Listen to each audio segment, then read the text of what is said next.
Welcome to the fantastic world of 3D printing. If you're new here or even a seasoned pro, you're in for a treat. Today we're about to unlock the secrets of supercharging your 3D printing process. And remember, if you enjoy these nuggets of wisdom, do hit that like button and subscribe for more. We've got tips for beginners and advanced enthusiasts alike. So buckle up, because we're about to dive into 10 slicer settings that will revolutionize your 3D printing game. Before we dive into our list, let's make sure we're all on the same page about what slicer settings are. You know, slicer settings are akin to the secret ingredients in your grandma's prized pie recipe. They are the parameters that control how your 3D printer behaves during a print job. Imagine you're a conductor leading an orchestra. The slicer settings are your musical score. They tell each instrument, or in this case, each part of the printer, exactly what to do and when to do it. From layer height to print speed, infill density to support structures, every setting plays a crucial role in the final masterpiece. Getting these settings right is the difference between a flawless symphony and a chaotic cacophony. But don't fret, my friends, it's not as daunting as it sounds. With a little practice, you'll be conducting your 3D printer like a pro. Now that we've got the basics down, are you ready for tip number 1? I promise it's a game changer. All right, here it is, our first tip, layer height. If you're wondering what layer height is, think of it as the thickness of each slice of your 3D print. Picture a stack of pancakes. Each pancake is a layer, and the height is how thick each pancake is. Now, the thinner the pancake, the more detail you can achieve, but it also means more pancakes to stack, hence more time to print. On the contrary, if we go for thicker pancakes, you'll finish breakfast, or in our case, the print, much quicker. But remember, it might not be as detailed, so how do you adjust it? Easy peasy. In your slicer software, look for a setting labeled layer height. Adjust this value to suit your needs. And just like that, you've taken the first step towards faster 3D prints. Moving on to tip number 2, and it's a funny one, print speed. Now you might be thinking, the faster, the better, right? Well, let me tell you, 3D printing is not a drag race. It's more like a leisurely Sunday drive. You see, cranking up the print speed is much like flooring the gas pedal. It might get you there quicker, but the ride won't be smooth and your print quality could suffer. Imagine driving 100 miles per hour on a rocky road. Not the best idea, is it? The same applies to your 3D prints. A slower print speed allows your printer to lay down each layer with precision, ensuring a smoother and more detailed print. It's all about finding that sweet spot where speed meets quality. So remember, when it comes to print speed, faster isn't always better. Tip number 3 is all about striking a balance with infill density. Now, what's infill density, you may ask? Infill density is the amount of material used inside the print. It's like the filling in a donut. But unlike a donut, you don't want your 3D print to be too dense. The denser the infill, the slower the print and the more material you'll use. But here's the kicker. Lowering the infill doesn't necessarily mean a weaker print. It's about finding the sweet spot between speed, strength, and material use. For most prints, an infill density of around 20 to 30% is just perfect. It provides enough strength for the print while saving on time and material. So, don't let your prints be like a donut filled to bursting. Keep them light, quick, and just as strong with the right infill density.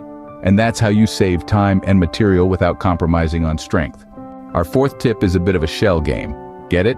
Because it's about shell thickness. This setting controls the thickness of the walls or shell of your 3D print. If you're thinking, well, thicker is obviously better, right? Hold up a second. Yes, a thicker shell can make your print stronger and more durable, but it can also slow down your print significantly. So how do you play this shell game? It's all about balance. If you're printing something like a decorative figurine, you can probably get away with a thinner shell. But if you're printing something functional like a tool handle, you might want to opt for a thicker shell. In most slicer software, you'll find the shell thickness setting under the wall thickness or shell thickness option. You can adjust this to your heart's content, but remember, the thicker the shell, the longer it'll take to print. Remember, a thicker shell might take longer to print, but it can also make your print stronger and more durable. Now, let's talk about the scaffolding of 3D printing. Support structures. Support structures are like the unsung heroes of 3D printing. They hold up your model while it's being printed, preventing any overhanging parts from drooping or collapsing. But here's the kicker. They also take up time and material. Now you might be thinking, well, I'll just turn off the support structures then. Not so fast. Without support structures, your model might end up looking like a melted marshmallow. And no one wants a marshmallow model, unless you're printing for a campfire scene. The key is to find the right balance. Use them where necessary, but don't go overboard. You can adjust the support settings in your slicer software. Look for options to change the density or the pattern of the supports. Lower density supports can be easier to remove, and they can also speed up your print. So, selecting the right support structures can help you save printing time and material. All right, we've covered the first 5. Now let's power through the rest of our list. So, let's dive into slicer setting number 6, nozzle temperature. This one's a bit like Goldilocks and her porridge. Too hot, and your print might come out looking like Salvador Dali's clock. Too cold, and it could resemble the Leaning Tower of Pisa. You want it just right. Every filament has an ideal temperature, so check the manufacturer's instructions and don't be afraid to do some testing. Moving on to setting number 7, bed temperature. This is crucial for print adhesion. Think of it as the glue holding your masterpiece on the print bed.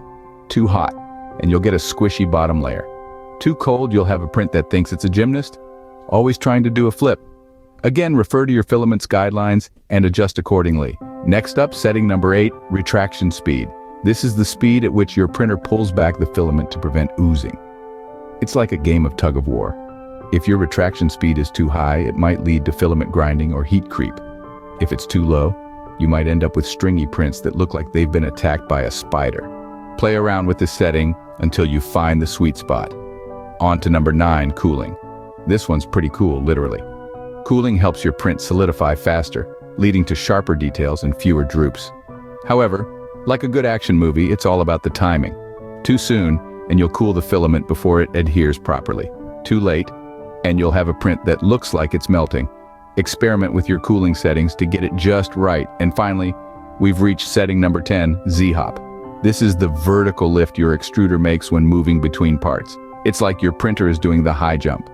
A higher Z-hop can help avoid hitting printed parts, but it can also increase your print time. So, adjust this setting according to the complexity of your model and the time you have on hand. And there you have it, 10 slicer settings that can help make your 3D prints faster. Congratulations, you've made it to the end of our list. We've journeyed through the fascinating world of slicer settings together, discovering how each of them can help speed up your 3D printing process. Starting with the basics, we delved into the importance of layer height and how adjusting it can drastically influence your print speed. We then explored the impact of print speed itself, followed by the subtle art of infill density. Next, we uncovered the mysterious shell thickness, and last but not least, we navigated the labyrinth of support structures. But wait, we didn't stop there. We also dived into 5 additional slicer settings, leaving no stone unturned in our quest for faster 3D prints. The world of 3D printing is vast and ever-changing, with endless possibilities to explore. But remember, it's not just about the destination, it's about the journey. Remember, the best way to learn is by doing. So don't be afraid to experiment with these settings and find what works best for you. Happy printing!